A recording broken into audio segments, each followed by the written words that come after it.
première question, et donc je m'adresse à vous trois. Comment vient-on à désobéir? C'est bien de commencer par des questions faciles. Peut-être déjà, qu'est-ce que c'est que désobéir? Du contraire d'obéir. Ouais.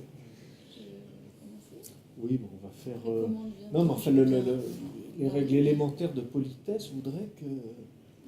Hein? Génial. Non, C'est bien, c'est très bien. Puis en plus, ça nous arrange. Je dis ça du coup. Comment vient-on désobéissance civile? Je trouve qu'on avait un échange tout à l'heure qui est plutôt pourquoi est-ce qu'on obéit? Enfin, à quoi est-ce qu'on obéit? Et qu'est-ce qu'on considère désobéir à quoi? Voilà. Ce thème de la désobéissance civile, j'y ai beaucoup réfléchi depuis que je sais que je suis invitée ici. Et c'est pas forcément quelque chose sur lequel je me suis interrogée. Voilà, dans ce sens-là, en tout cas, au moment d'agir. Donc j'ai plutôt obéi à ma pulsion, à ce qui me semblait juste, à mes valeurs morales, avant de désobéir à quelque chose. Voilà. C'est plutôt comment rester obéissant plutôt que de devenir désobéissant. Non? Pour moi, en tout cas.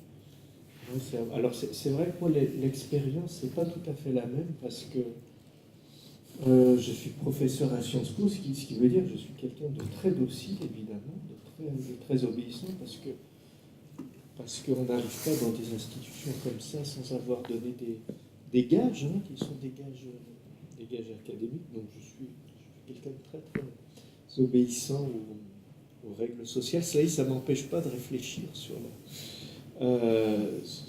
la désobéissance.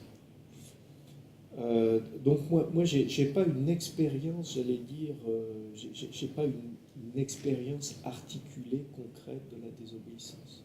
Dire, moi, mon boulot en tant que philosophe, c'est d'essayer de produire des concepts. Hein, et voilà. Et donc c'est vrai qu'il y a les concepts de désobéissance civile, d'objection de conscience, et puis il y en a un que je propose là, qui est celui de dissidence civique. Voilà, j'essaie. Et là, tout ce que je veux retenir, pour reprendre un peu ce que tu disais, et c'est pour ça que j'ai forgé l'idée de dissidence civique, c'est pour essayer de faire sentir qu'à un moment, la désobéissance, c'est l'expérience d'une impossibilité, c'est-à-dire on ne peut pas faire autrement. Quand je dis qu'on ne peut pas faire autrement, c'est ce que j'appelle la double négation. Je ne peux pas ne pas. Je ne peux pas ne pas. Après, évidemment, on peut trouver des raisons, on peut articuler, etc. Mais je crois que ce que j'appelle l'expérience de la double négation, c'est un truc... après, il faut m'arrêter, parce que moi, c'est mon boulot de parler comme ça. Donc je peux rester pendant des heures, mais je veux juste poser cette idée, si tu veux, avant de passer la parole à Alain. Il me semble que la désobéissance, voilà, c'est l'expérience même de la responsabilité. Quand je dis l'expérience de la responsabilité, c'est au sens où à un moment, on se sent appelé, on se dit, mais enfin, il faut quand même que je fasse quelque chose. Je ne peux pas rester indifférent, en dehors, négligent, etc., faire comme si ça se passait à côté, que ça ne me concernait pas. Donc je fais l'expérience que j'ai à répondre. Et alors, j'allais dire pour la philosophie, je le dis comme ça en vrac, mais c'est tout notre problème quand on essaye d'aller au fond des choses. Je fais l'expérience qu'à un moment, je suis irremplaçable, mais pas irremplaçable au sens où je suis tellement bon, tellement intelligent, tellement juste, etc. Mais je suis irremplaçable, c'est-à-dire je ne peux pas ne pas répondre à l'appel qui est articulé par la détresse du monde, quoi, ou par la misère, etc. Je ne peux pas. Et ça, pour moi, c'est vraiment l'idée de la responsabilité. Et ce que j'appelle, c'est faire l'expérience de l'indélégable. Au sens où je me dis, parce qu'après tout, je pourrais me dire, ouais, mais enfin, il y en aura bien qui va s'en occuper, il y en aura bien un qui, ceci. Sauf que là, je dis, bah non, il faut que... Voilà, c'est à moi de le faire, mais pas, encore une fois, pas parce que je suis ceci, cela, par rapport à mon histoire. Non, je veux dire, c'est ça le truc qu'on essaye de voir en philosophie, c'est qu'on fait l'expérience qu'on est irremplaçable, mais on est irremplaçable pour se mettre au service des autres. Voilà. Je vous dis, pour moi, c'est ça la formule. C'est ça la formule, et c'est ça, j'allais dire, le profond mystère. C'est-à-dire, vous avez là l'articulation de l'individuel et du collectif. Je suis irremplaçable pour me mettre au service des autres. Donc ce serait ça, au début. C'est bien. Je suis totalement d'accord avec vous. Peut-être, Alain, tu pourrais, pour illustrer ça, raconter un peu comment, Camille et toi, comment ça s'est passé en fait pour vous, cette expérience-là de responsabilité, si vous pouvez nous faire le récit en fait. Ouais. Comment ça a commencé? Moi, je préfère parler sans ce truc. Vous m'entendez? Ouais. Voilà. Nous, pour continuer dans ce qu'il a dit là, quand je dis que je partage totalement son avis, je rajouterai juste une petite chose pour moi, à la fin, c'est qu'il y a quelque chose qui tourne à la désespérance dans la désobéissance civile. Parce que soit vous êtes tous d'accord avec moi, y compris le reste enfin au moins la moitié de la France, ça devient une révolution et du coup je ne désobéirai plus puisqu'on va devenir la norme et tout ira bien. Comme ça risque fort de ne pas être le cas, c'est forcément un acte de désespérance parce que voué à l'échec. Si on est désobéissant civil, on est forcément minoritaire. Et si on est minoritaire, à un moment donné, le majoritaire va nous écraser. Donc on ne va pas aller bien loin. Le seul espoir qui reste dans la désobéissance civile, c'est la communication. C'est pour ça qu'on est là. Et en ce sens-là, c'est pas quelque chose de concret. On est dans l'utopie la plus totale. Mais dans un premier temps, c'était pas pour venir ici qu'on a désobéi. Voilà. Donc si on a désobéi, c'est comme il l'a dit tout à l'heure, c'est parce qu'à un moment donné, nous on habite dans une vallée qui est géographiquement une enclave. Alors je ne sais pas si vous ne connaissez pas la Roya, je peux vous l'expliquer assez facilement. Si vous venez d'Italie, dans le sud de la France, vous arrivez à une ville qui s'appelle Ventimille. Au nord de vous, il n'y a que des montagnes, et puis au sud de vous, il y a la mer. Donc il y a une étroite bande côtière par laquelle vous pouvez rentrer en France, et c'est par là que vont toutes les routes. Si vous remontez vers le nord, entre l'Italie et la France, il y a une vallée qui s'appelle la vallée de la Roya, la nôtre. Et si vous allez tout en haut, vous allez finir chez nous. Voilà. Les migrants, enfin plutôt, les pouvoirs publics ne veulent pas fermer la frontière puisqu'ils n'en ont pas le droit à cause des accords de Schengen. Et donc, officiellement, on laisse circuler les personnes, y compris les migrants. Donc ce que l'Europe a fait, c'est qu'elle a donné des autorisations pour des points de contrôle, non pas pour arrêter les migrants, mais pour lutter contre le terrorisme, ce qui est très lié, tout le monde le sait. Et donc, on a fait des points de contrôle autorisés en aval de cette frontière, en France, à une vingtaine de kilomètres de la frontière réelle. Ce qui veut dire que lorsque vous partez de notre vallée pour aller en France, vous passez forcément par un point de contrôle autorisé européen. Ça veut dire, c'est la guerre, des types avec des fusils. Les seules armes qu'on voit dans la vallée, c'est eux d'ailleurs, des fusils mitrailleurs, enfin tout le tintouin habituel, quoi. Donc les personnes migrantes rentrent en France, c'est-à-dire dans la vallée de la Roya, se heurtent à des gendarmes, donc elles remontent la vallée, et puis là, elles sont paumées parce qu'au nord, elles vont en Italie, à l'est, elles vont en Italie, au sud, elles en viennent, c'était l'Italie, et à l'ouest, c'est le massif du Mercantour, donc de la montagne. Donc elles sont coincées là, et nous aussi.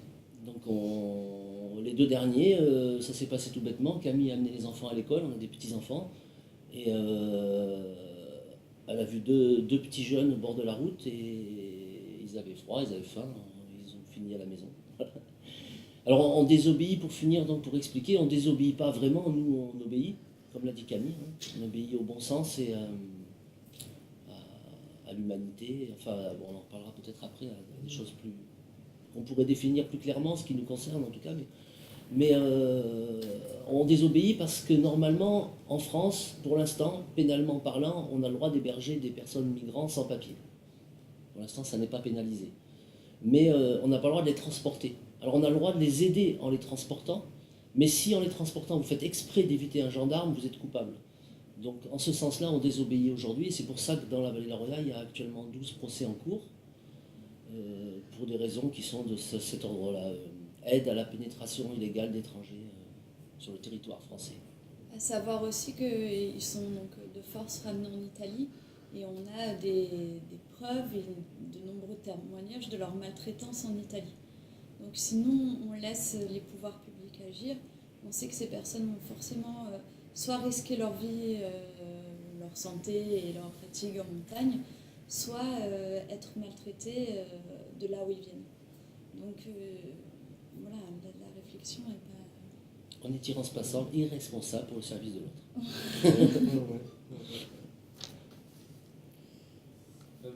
Par rapport à ça,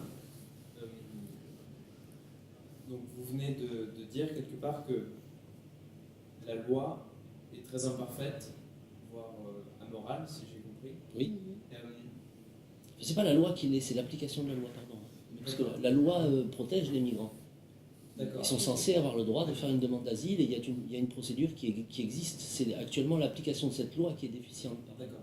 Donc est-ce que vous voyez une contradiction entre ce qui serait légitime d'être fait et ce que dit la loi ou ses décrets d'application, et comment est-ce que vous vous sentez, comment vous vous positionnez entre les deux? Est-ce que vous vous sentez tenu d'obéir à la loi, ou bien est-ce que vous préférez obéir à vos valeurs comme vous l'avez expliqué tout à l'heure? Mais la question ne se pose pas pour moi, en fait. D'accord. Et pourquoi est-ce qu'elle ne se pose pas? Parce que récemment, on a, pardon Camille, je te laisse un peu, mais on a reçu 2 dames du Congo un peu avant Noël qui sont arrivées en disant qu'elles avaient une 3e amie très jeune qui avait accouché dans un camp de réfugiés en Italie.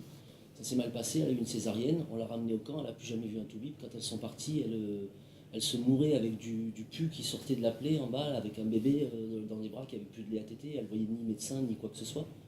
Parce qu'on ramasse des types qui... un Palestinien, une fois, qui avait 5 côtes cassées, qu'on amène à l'hôpital, et à l'hôpital, à Nice, il y a le service des urgences qui appelle la police, et que le mec repart en Italie avec ses côtes cassées. Et on a comme ça des wagons, parce qu'on est dans l'inhumain, et qu'il ne s'agit même plus des autres, il s'agit de nous. On ne peut pas vivre, nous, dans l'inhumanité. Il ne s'agit même pas de la souffrance de l'autre, il s'agit de la mienne. Moi, je ne peux pas sortir de chez moi et rentrer chez moi et croiser des types comme ça dans la rue,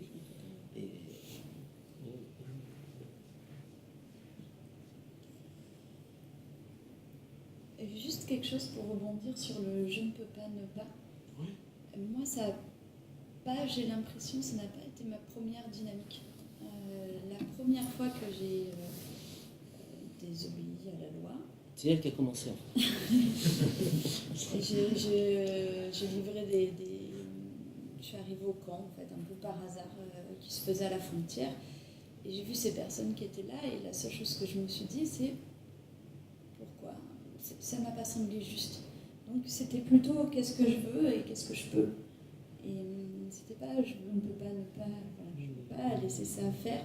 Je me suis dit, c'est pas comme ça que ça doit être, moi je veux que ce soit comme ça, et c'est ce que j'ai fait. Voilà. J'étais pas dans la négation, j'étais plus dans la création. Du coup, je raccroche pas à tous les thèmes. Mais toi, tu disais par rapport à la loi qui est imparfaite, ça. Oui, c'est-à-dire, est-ce que, parce que peut-être qu'on en parlera après, mais cette situation actuelle me fait beaucoup penser à Antigone, au mythe d'Antigone, on peut appeler ça comme ça, avec une espèce de tension entre ce que nous dit la loi humaine et la loi des hommes, la loi au sens légal du terme, et ce que nous dirait la loi qui transcende tout ça, qui est la loi de l'humanité, qui est justement ce dont vous avez parlé, les valeurs humaines, humanistes. Et comment est-ce que cette tension peut s'articuler? Comment est-ce que... Voilà. Pourquoi est-ce qu'on a besoin des lois, quoi? Non, mais comment vous vous situez dans cette... Enfin, vous Mal. l'avez dit, Mal. Mal. Pour moi, c'est... Pardon. Moi, ce que je découvre peu à peu, c'est que personnellement, j'ai la sensation que la valeur morale, la pulsion du juste, je ne sais pas comment il faut appeler ça, prévaut sur le reste. Et qu'on est assez juste chacun pour juger de nos actes. Moi, quand je dis mal, je trouve que c'est, pardon, je trouve que c'est difficile justement cette question parce que désobéir, ça veut dire s'isoler, ce que je disais tout à l'heure. Et à partir du moment où on s'isole et où on met en place, j'allais dire, son propre droit, ses propres valeurs morales, où on va définir ses propres règles, forcément, ça veut dire qu'on démissionne de l'idée de créer des règles ensemble. Et donc, quelque part, on renonce au collectif, ou en tout cas, on considère que le collectif, à ce moment-là, n'est plus capable d'eux, donc on agit seul. Et c'est en ça que moi, je dis, je le vis mal, et pas seulement en ce qui concerne les migrants, hein, parce qu'on pourrait faire un long listing. Et moi, je trouve que ça, c'est dans ce sens-là, je parlais de désespérance tout à l'heure, il y a quelque chose de moi qui me plombe un peu. Parce que si on devait aller jusqu'au bout, on devrait désobéir dans plein d'autres sujets qui sont tout aussi graves que celui-là aujourd'hui. Enfin, à mon sens. Mais on peut pas, ça n'a pas de sens de désobéir tout seul à la fin. Vous voulez ajouter un mot ? Ouais, deux choses. D'abord, par rapport à ce que tu disais, je voudrais revenir sur ce. Pourquoi est-ce que j'ai à un moment, moi, de ma réflexion comme ça, parce que c'est comme ça que ça se pose pour moi. C'est vrai, chacun ses limites. Je veux dire par là que c'est toujours très embarrassant quand on a des témoins, j'allais dire des gens qui sont dans la désobéissance pratique, d'exposer, mais enfin c'est mon rôle. Voilà, c'est comme ça. On est là pour ça. Ça ne joue pas, moi. Bon, c'est sûr. Bon, je suis plus serein. Pourquoi est-ce que j'ai eu besoin à un moment, si tu veux, d'employer cette idée de la double négation ? Je t'explique pourquoi. Parce qu'au fond, tu peux avoir un truc qui s'appelle, mettons, on va appeler ça l'objection de conscience, où tu sais tout à fait ce qui est juste, où tu as une idée absolument claire du bien de l'humanité, et par rapport à ça, à cette règle, eh ben, à ce moment-là, tu juges. Ce que j'essaye de dire par là, c'est que l'expérience de l'intolérable, ce qu'on va appeler l'intolérable, l'expérience de l'insupportable, elle suppose peut-être pas forcément que par devers toi, tu saches parfaitement ce qui est juste pour l'humanité, etc. Simplement, tu fais à un moment l'expérience que non, que tu peux pas laisser passer, quoi, que c'est insupportable. Et c'est ça que je dis quand je dis tu peux pas ne pas. Parce que, tu vois, là, quand je dis que c'est de la double négation, c'est parce que je considère que quand tu obéis, tu es déjà un peu dans la négation, à dire, ouais, ok, bien sûr, je devrais si, mais au fond, je ne veux pas voir, je ne veux pas... Je veux dire, l'obéissance, elle est tramée de négation. Obéir, c'est toujours dire, je ne veux pas voir, je ne veux pas savoir, sauf qu'à un moment, si tu veux, ces espèces de dénégation d'humanité qui traversent nos obéissances, qui sont des obéissances quotidiennes, qui sont... voilà, à un moment, ça, je veux dire, ça pète, ça explose, et c'est ça que j'appelle la désobéissance. Et moi, alors après, peut-être que je suis plus optimiste que toi, parce que je sens moins pratiquement cette désespérance, mais il me semble justement que cette expérience-là de l'intolérable, elle fait communauté, en tout cas, où elle devrait faire communauté. Tu vois ? Après, elle fait pas... Ouais, elle devrait, parce que c'est quand même... Enfin, après, tu me diras, moi, j'ai comme ça 2-3 petites expériences, c'est peut-être pas aussi étendues que les tiennes, mais on sent bien quand même que c'est quand même entraînant pour les autres ou pas, ça. Oui, mais c'est pas contraignant. C'est entraînant. La communauté des désobéissants est immense en France. Mais là, concrètement, les gens n'ont pas à l'être, enfin, pas suffisamment. Ouais. Et nous, si on l'est, c'est parce qu'on n'a pas le choix. Si demain on prenait la vallée de la Roya, on déplace les frontières, les zones de contrôle autorisées, les points de contrôle autorisés, on met ça n'importe où en France, au bout d'un moment, on va voir des gens désobéir, quelques-uns, comme dans la Roya, parce qu'il y en a partout. Mais la contrainte n'étant pas là... Après, je veux dire que ça fait contagion, quoi, quand même. Ce que j'essaye de dire par là, c'est qu'au fond, alors je m'exprime en termes comme ça, un peu...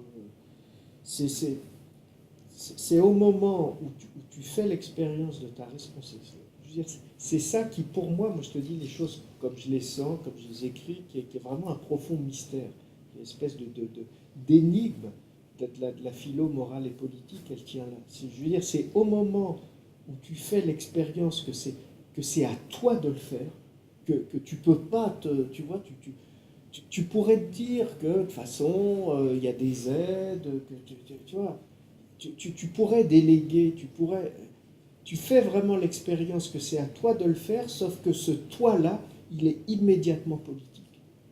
Tu vois ce que je veux dire? C'est ça qui est le vrai truc. C'est que C'est terrible ça. ce toi-là, tu sens qu'il est, oui, il est complètement politique.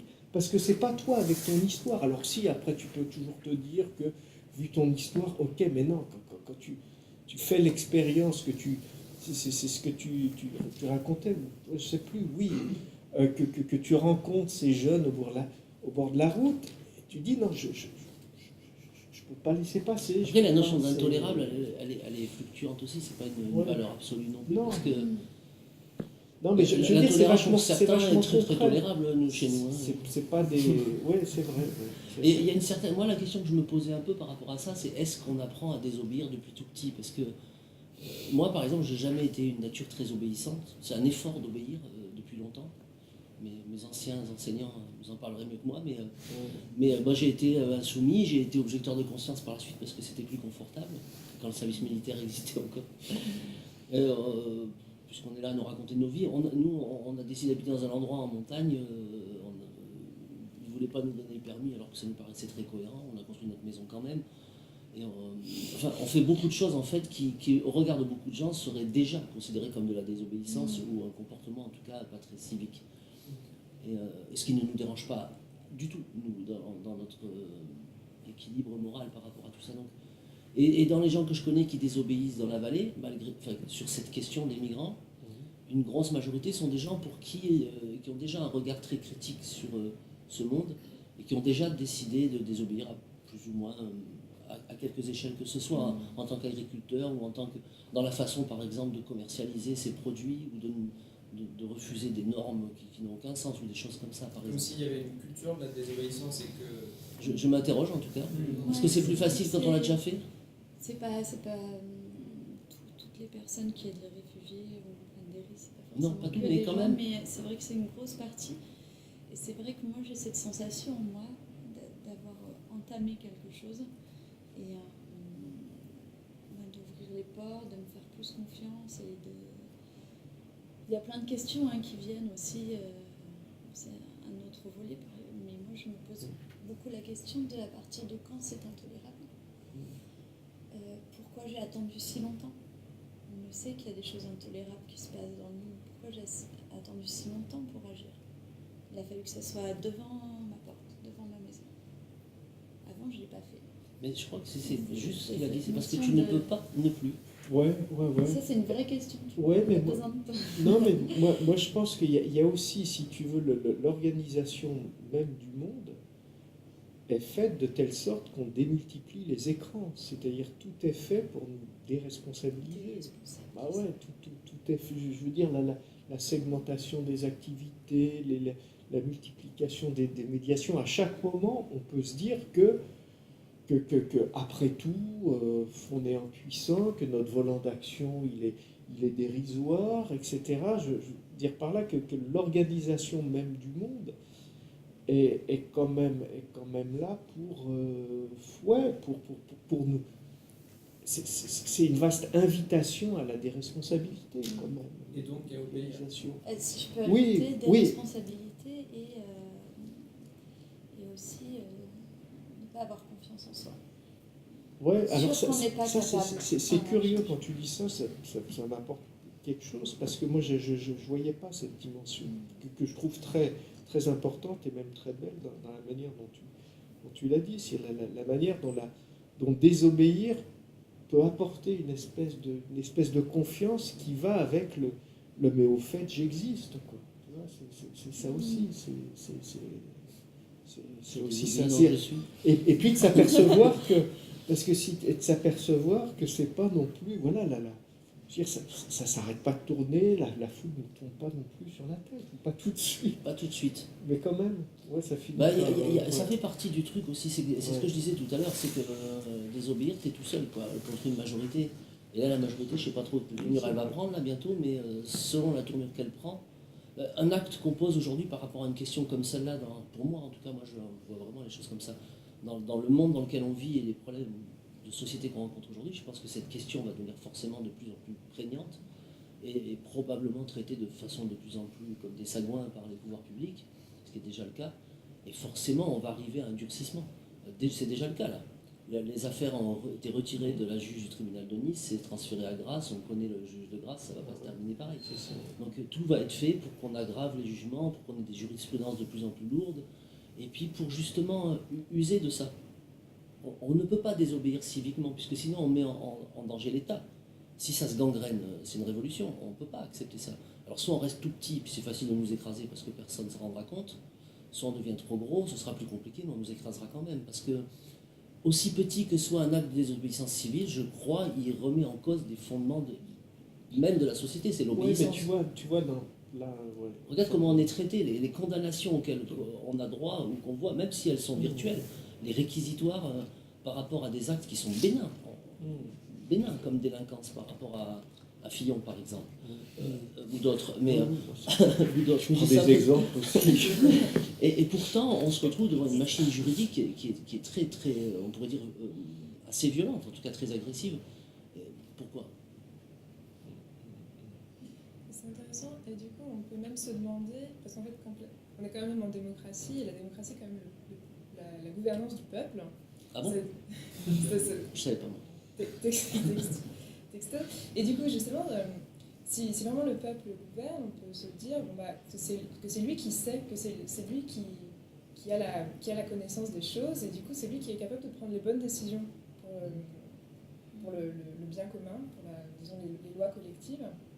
Alors là, ce qui se passe, c'est que, en fait, en final, le pouvoir est délégué à des instances politiques, à des institutions, qui en fait ne sont pas en contact avec la réalité insoutenable, insupportable, qui est celle qui vous fait réagir. Et du coup, finalement, est-ce que c'est pas les désobéissants qui pourraient sauver la démocratie, qui réalisent en fait réellement la démocratie, et est-ce qu'il peut exister en fait une démocratie? Est-ce qu'en fait la désobéissance ce serait pas la preuve de la santé de la démocratie, le fait qu'au final il y a toujours des citoyens qui individuellement se rendent compte des problèmes, les font surgir et du coup proposent une nouvelle façon de les traiter et proposent une nouvelle vision que celle qu'ont les personnes à qui on délègue les pouvoirs. C'est pas un peu le programme de supprimer le Sénat avec des assemblées tripartites? Il y a quelque chose d'important, je trouve, est-ce qu'on sort de la désobéissance, je ne sais rien, mais personnellement, j'ai l'impression qu'à partir du moment où on délègue à quelqu'un le pouvoir de choisir pour nous ce qui est bon ou pas et d'exposer les lois, on lui donne un pouvoir. Et à partir de ce moment-là, pour moi, il est enfin, mince, j'ai plus mes mots. Mais on peut le détourner à son propre usage et ça donne trop de responsabilité à une personne en fait, ou à un groupe de personnes. Et voilà, est-ce qu'on peut avoir confiance dans ce système-là, quoi ? À partir du moment où on délègue à quelqu'un, déjà on se déresponsabilise nous-mêmes puisque c'est l'autre qui doit faire, et en plus on fixe dans l'autre tellement de pouvoir qu'on peut qu'il va avoir la tentation de trahir cette valeur humaine, quoi. Je deviens anarchiste. Mais non, moi j'ai vraiment ces réflexions-là. Est-ce qu'on peut vraiment faire confiance dans le fait de déléguer le choix de ce qui est bon ou mauvais? C'est ce que tu disais un petit peu avec des gens qui ne sont pas dans la situation, qui ne voient pas les choses. Moi, je suis beaucoup plus cynique que ça, et je pense que les gens qui font nos lois connaissent très bien ça. Et les lois, elles sont quand même là pour mettre des barrières à notre humanité. En tout cas, ce que j'observe aujourd'hui dans ma situation. Parce que quand on voit discours de Frontex, par exemple, qui est l'agence européenne qui est chargée de protéger les frontières, donc c'est-à-dire en fait concrètement empêcher les gens de rentrer clandestinement dans l'espace Schengen. En fait, eux, ils utilisent un vocabulaire pour désigner les migrants de flux de population. Ils les conceptualisent en termes de flux et ils utilisent les termes appel d'air qui est en fait leur principal argument pour empêcher qu'il y ait justement des actes d'accueil, de soutien, d'aide aux réfugiés, parce qu'ils disent bon ben voilà, ça va créer un appel d'air, et du coup c'est un peu comme si finalement les gens qui fuient leur pays pour arriver en Europe, c'était en fait de la robinetterie, et il y a un moment où il y a trop de flux d'un côté, et du coup il faudrait le répandre de l'autre, et il faudrait couper le robinet, voilà. Et du coup ça sous-entend qu'ils ont quand même une vision macro qui est extrêmement distante de ce qu'est la réalité, qui n'a vraiment rien à voir avec l'expérience que vous avez, vous, à la frontière italienne, quand vous croisez le regard de deux jeunes qui ont faim, qui ont froid, qui sont perdus sur la route. Et du coup, c'est pour ça que je vous dis, finalement, est-ce que vous n'êtes pas plus expert que Frontex, est-ce que vous n'êtes pas plus expert que les pouvoirs publics européens, puisqu'en fait, vous avez la connaissance Oui, concrète. la connaissance de ce sujet-là, c'est ce qui est compliqué dans tout ça, c'est que tu vois, on commence à parler de désobéissance civile, et puis tout d'un coup, maintenant, on parle des migrants. Parce que la désobéissance civile en soi, ça n'existe pas. Et moi, je suis d'accord avec ce qu'il disait tout à l'heure. Ce qui existe, c'est la réaction à un moment donné à une situation dans laquelle on se dit je ne peux pas faire autrement que y aller, quoi. Et du coup, après, a posteriori, on va qualifier ça de désobéissance civile parce que la loi est là pour nous dire ce que tu as fait, c'est pas bien. Mais la vraie question, elle est justement de l'action individuelle en réaction à des situations. Et pour le coup, elle s'oppose à la notion enfin pour moi en tout cas, et pour Camille aussi, de conception globale de la loi comme ça. Alors après, qu'est-ce qu'il faut inventer, qu'est-ce qu'il faudrait mettre en place pour avoir une démocratie vivante et participative, je ne sais pas. Il y a plein d'idées. Il faudrait au moins en essayer des nouvelles, parce que c'est pas trop le cas depuis longtemps là. Mais déjà réécrire cette foutue république, la constitution, je veux dire. Il y a sûrement plein de solutions, mais là pour le coup ça devient un immense débat, et en tout cas qui n'est pas lié directement pour nous, en tout cas en tant que désobéissance civile, on ne prétend pas créer une nouvelle démocratie, quoi. Si ça y participe, tant mieux, mais on était vraiment dans quelque chose de beaucoup plus primitif, quoi. Et puis la conséquence de ça, moi, que je trouve intéressant sur la question de la désobéissance civile, c'est que dans notre vallée, on est nombreux à désobéir. On est quand même une bonne centaine aujourd'hui à participer activement parce qu'il faut les nourrir, tous ces gens. Il y en a un wagon, hein. Ils sont des fois plus de 500 à 26 000, on a à manger à tous. On essaie de... Enfin, et on n'est pas d'accord entre nous.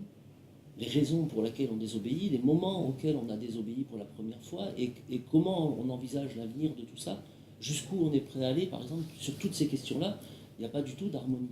Parce que je crois c'est vraiment quelque chose qui ne se pense pas avant, qui s'agit.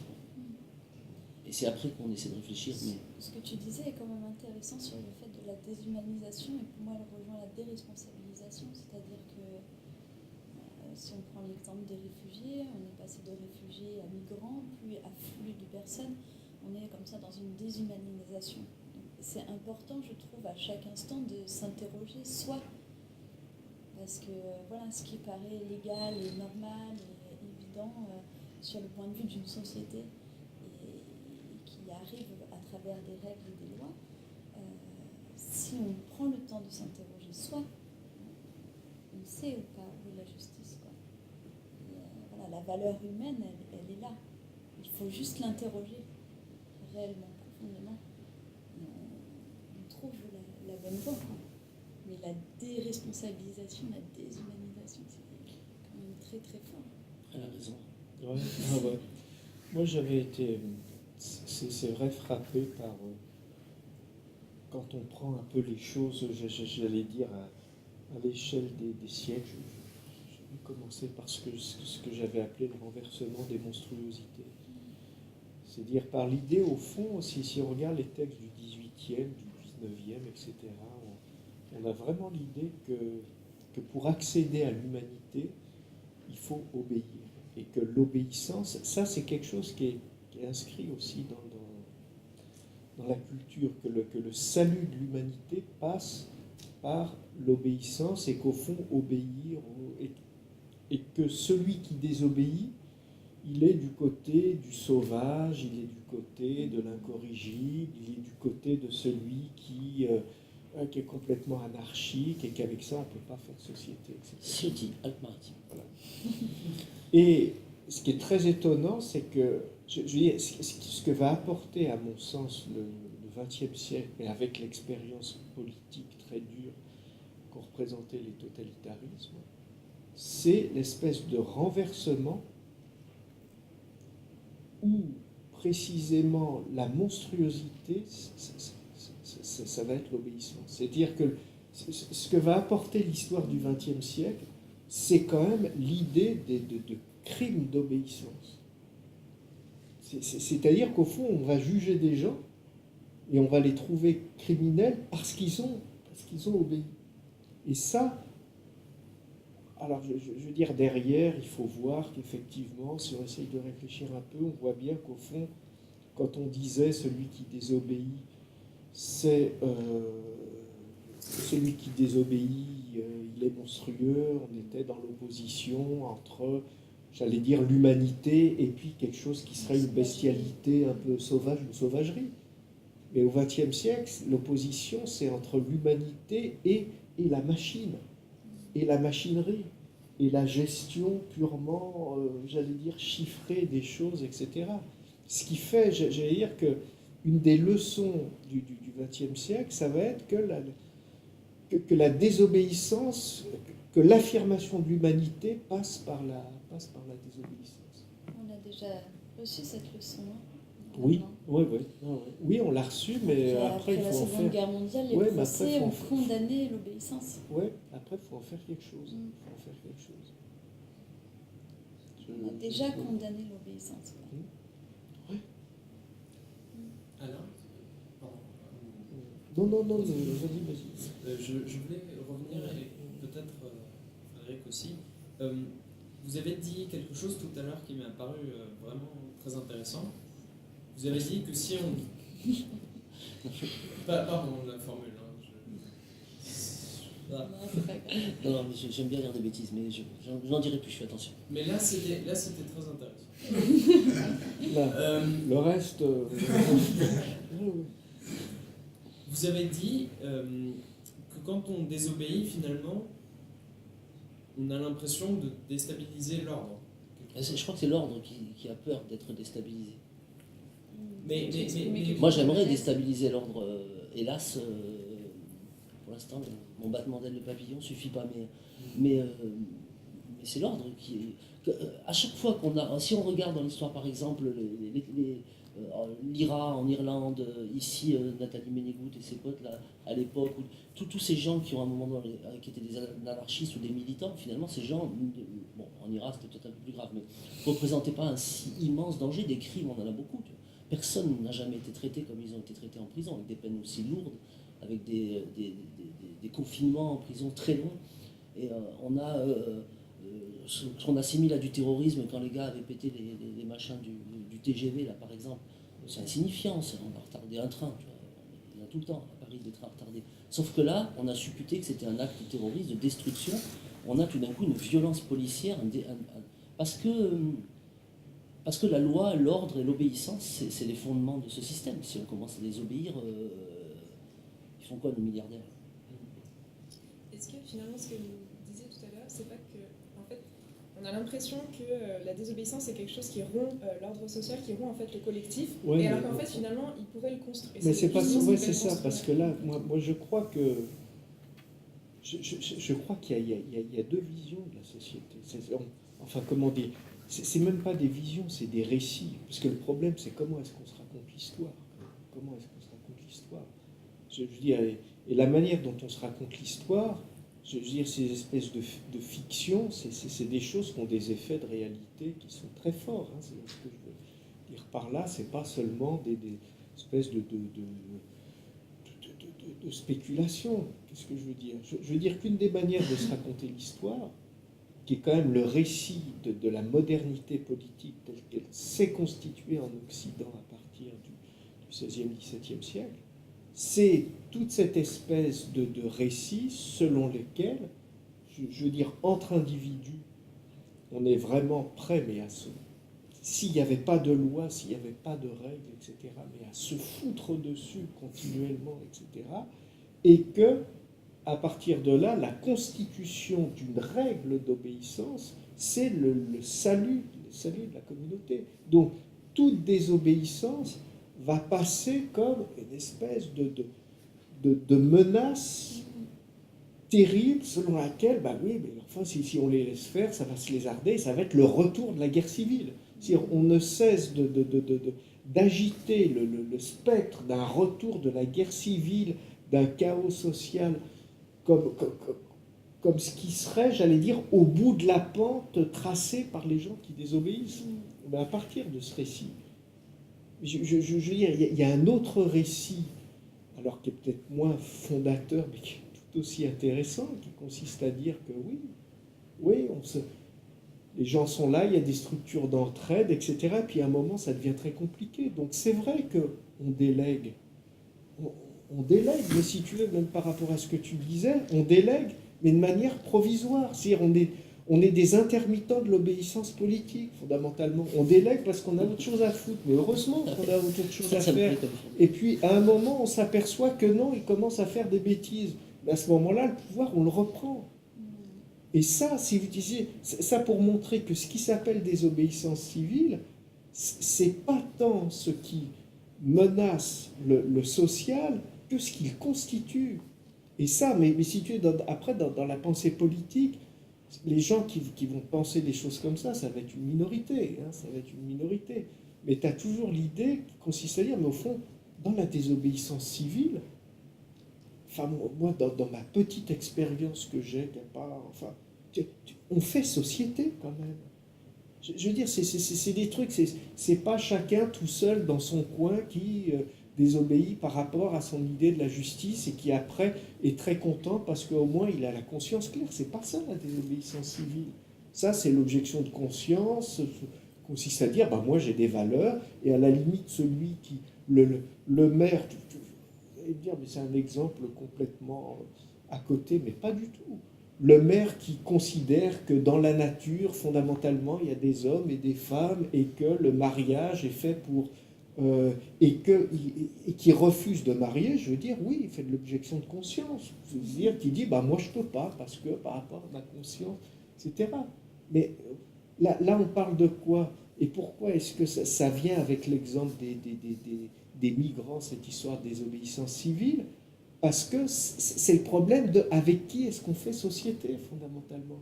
Donc c'est pour ça que la désobéissance civile, je trouve que fondamentalement, loin d'être une rupture de l'ordre social, c'est une rupture bien sûr de l'ordre social par rapport à la manière dont on s'imagine de comment est-ce qu'une société fonctionne, c'est-à-dire en s'arrachant à la guerre civile et en faisant des bonnes lois qui verrouillent l'ensemble. Mais non, la désobéissance civile, c'est une expérience profonde du social. C'est un truc. C'est ça qui est étonnant d'ailleurs, c'est que justement ça fait société. Et, non ça pourrait.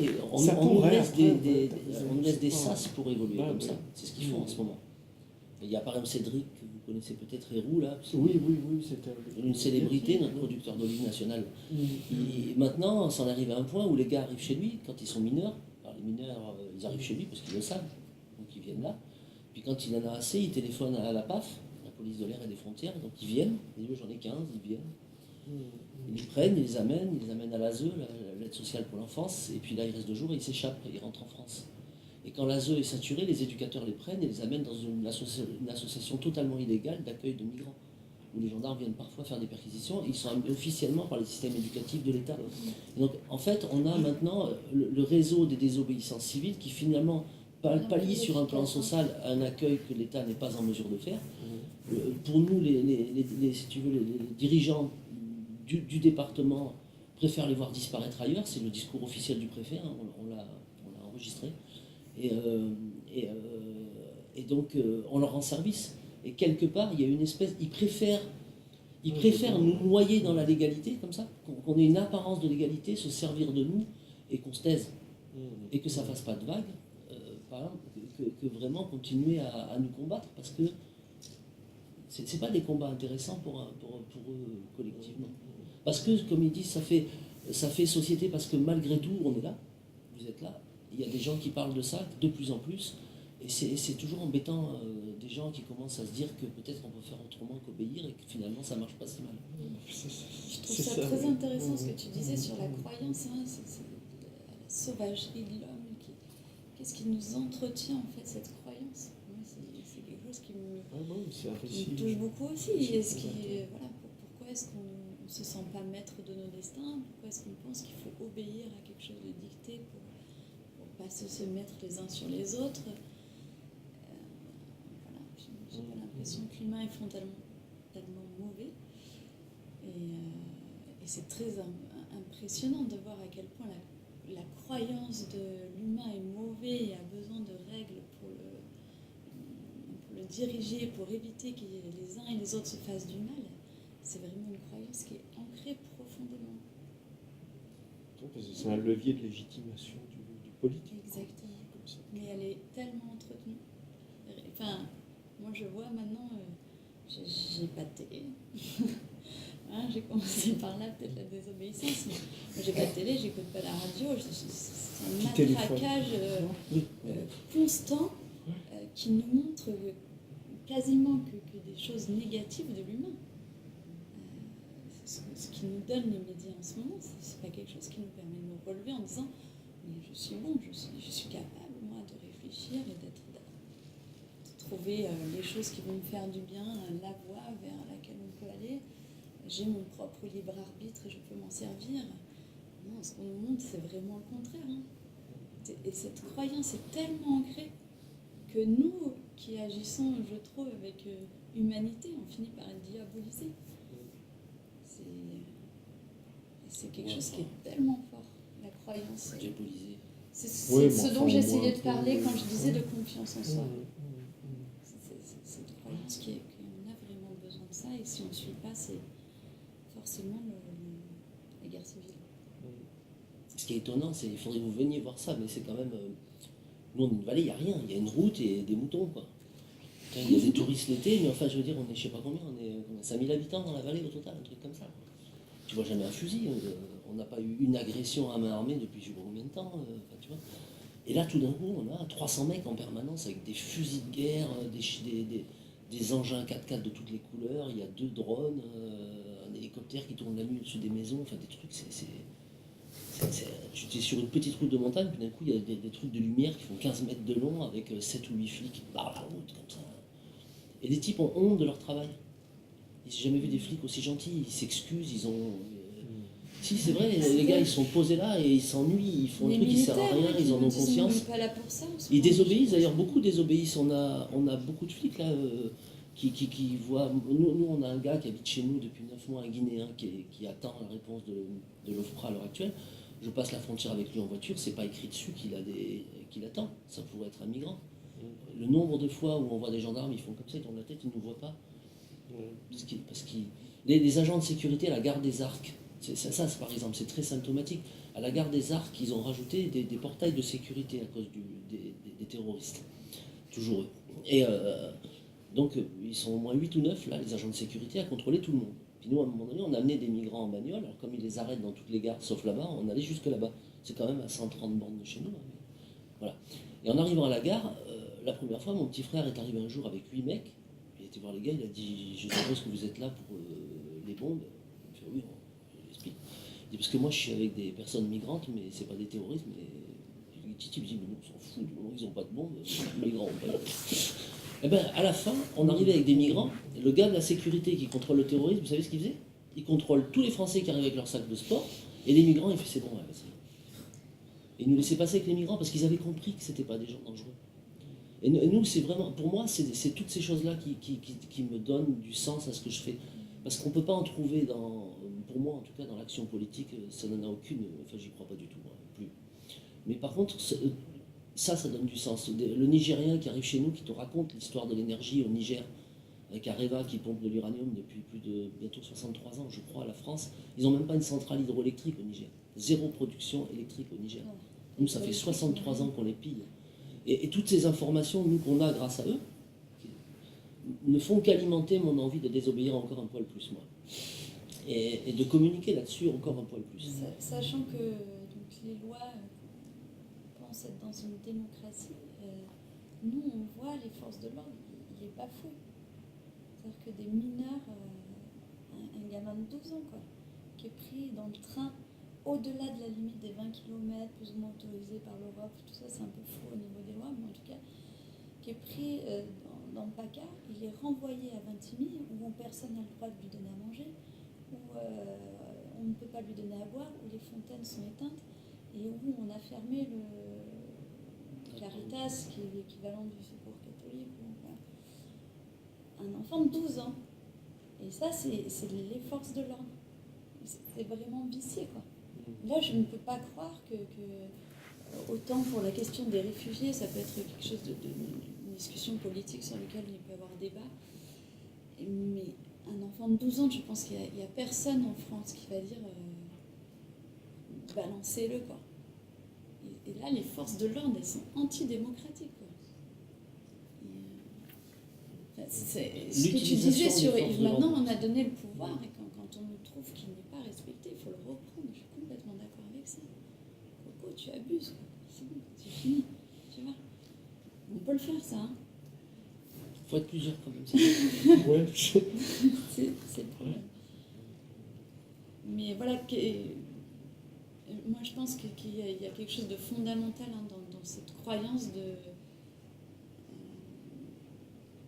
on a peur de nous-mêmes, on a peur des autres, et tout ça est extrêmement entretenu. Mais moi, la grande question dans cette question, c'est quoi faire de ça maintenant? Comment être constructif? Comment on peut arriver à, une fois qu'on a compris qu'il faut, enfin, je suis peut-être pas d'accord, mais une fois qu'on a compris qu'il fallait désobéir si on veut arriver à quelque chose maintenant, comment on arrive à construire un truc qui soit pas coercitif, qui soit pas totalitaire, qui soit collectif et humain? C'est toute la question, elle est là. De non-violence, hein, qui sont tout à fait possibles. Après ça, c'est vrai que ça se décide pas, parce que ça se décide pas parce que, je veux dire, la désobéissance, c'est vrai que de la même manière dont on peut dire, quand tu disais, si tu veux, ce qui est très juste, au fond, le sens du juste, personne ne peut le décider à ma place. Après, on va dire, mais attendez, ben, si tout le monde y va avec sa conception de la justice, on n'est pas sorti de l'auberge. Sauf que le problème, c'est que, je veux dire, depuis ce point-là où personne ne peut décider à ma place du sens du juste, c'est là que va se jouer, je veux dire, l'humanité universelle. Je veux dire, la même manière dont on va dire, parce que après, c'est vrai que pour nous, quand je dis pour nous, je ne sais pas si on fait communauté, mais c'est vrai que la racine de la philosophie, c'est qu'elle s'institue comme pensée qui précisément, je veux dire, est indélégable. Le propre de la pensée philosophique, c'est que personne ne peut penser à ta place. Ou alors tu fais autre chose, ou alors quelqu'un peut te faire un calcul, une équation, etc. à ta place. Le problème de la philo, c'est que non. Et je crois que la désobéissance, c'est pareil. Personne ne peut désobéir à ta place. Si ça devient une injonction, c'est pour ça qu'il faut passer, il faut que ces expériences se multiplient et que les possibilités de socialisation se fassent plus sentir, parce que les gens ont peur. Oui, les gens ont peur. Et puis les gens ne veulent surtout pas rompre la monotonie de leur quotidien. Mais c'est vrai, parce qu'ils ont peur et parce qu'ils n'imaginent pas à quel point, je veux dire, à quel point à la fois c'est facile et en même temps rien ne s'arrête, quoi. Je veux dire, mais c'est vrai qu'on les entretient là-dedans, parce que derrière, il y a évidemment des élections à préparer. Ouais, puis il y a un faux discours. Moi, on a un neveu qui est arrivé là, qui vient de finir sa thèse, un joli cerveau bien fait, des belles études, tout ça. Il a eu de la chance avec Erasmus, il a fait un petit voyage à l'étranger, il a fait des belles études, les aides, les bourses, tout ça. Et il me dit, mais Il est venu chez nous, il trouvait qu'on crachait dans la soupe, qu'on était beaucoup trop critiques dans un monde qui finalement n'est pas si mal, quoi. Sauf que c'est très nombrilique, tu vois, sa petite vie à lui de petit Parisien qui est parti faire ses études et vivre en Finlande avec une jolie blonde. Il a de la chance, tant mieux, sa vie est belle, quoi. Mais on ne peut pas oublier...